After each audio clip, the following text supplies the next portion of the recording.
जी, मामला ये है कि हमारे बड़े बाबूजी की डेथ हो चुकी है। 24 को उन पे प्राणघाती हमला हुआ था। सुरेश जाड़ोरी के सभी गुंडे जो थे सम्मिलित होकर, उसके घर की 4 महिलाएं भी सम्मिलित थी। उसमें धारदार हथियारों से उन पे हमला किया गया था, जिसमें उनके प्राणघाती हमला हुआ था। तो आज उनकी सुबह 11 बजे डेथ हो गई है।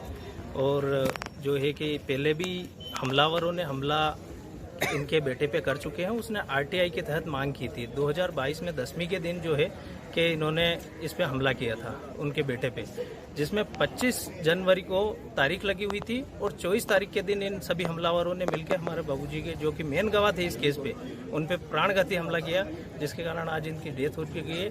इसमें पिपलोदा थाने के जितने भी पुलिसकर्मी थे, सबका सहयोग श्रेय जो है कि सुरेश जाट को मिलता हुआ है।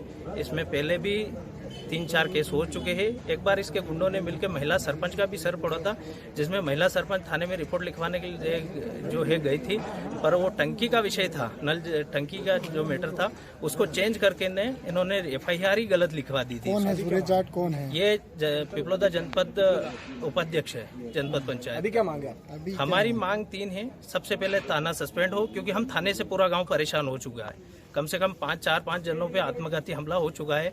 और अगर श्रेय नहीं होता तो आज हमें ये दिन नहीं देखना पड़ता कि हमारे बाबूजी के साथ आज जो भी दुखद घटना हुई है, इसका बहुत कहीं ना कहीं ये थाने वाले ही जिम्मेदार है इसके। दूसरा, इनके घर को तहस नहस किया जाए। यदि एक मुस्लिम समाज का किसी व्यक्ति पर थूक देता है तो उसके घर पे तहस नहस कर दिए जाते हैं। आज तो हमारे एक व्यक्ति को ही इन्होंने मार दिया, तो फिर पुलिस क्यों सो रखी? प्रशासन इसका जिम्मेदार प्रशासन ही है। तीसरी मांग हमारी ये है कि अपराधियों को जल्द से जल्द गिरफ्तार किया जाए। पुलिस के हमारे कहने पर भी जो है कि 4 महिलाओं के नाम नहीं जोड़े हैं, उनके नाम पर भी एफआईआर दर्ज हो और जल्द से जल्द जो है प्रशासन विवाद का कारण क्या था?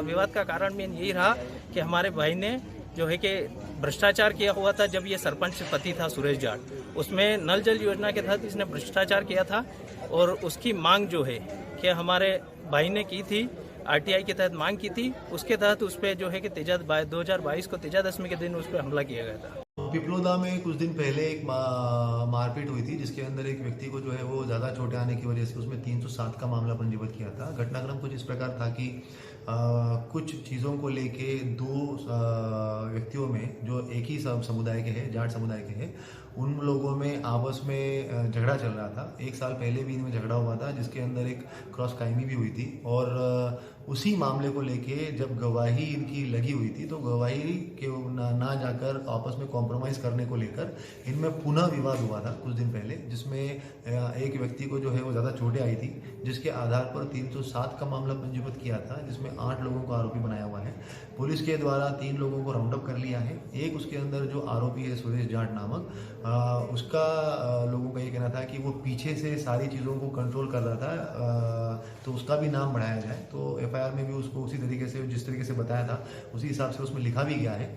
और अभी जो है उस व्यक्ति की, जो अस्पताल में भर्ती था, उसकी डेथ हो गई है।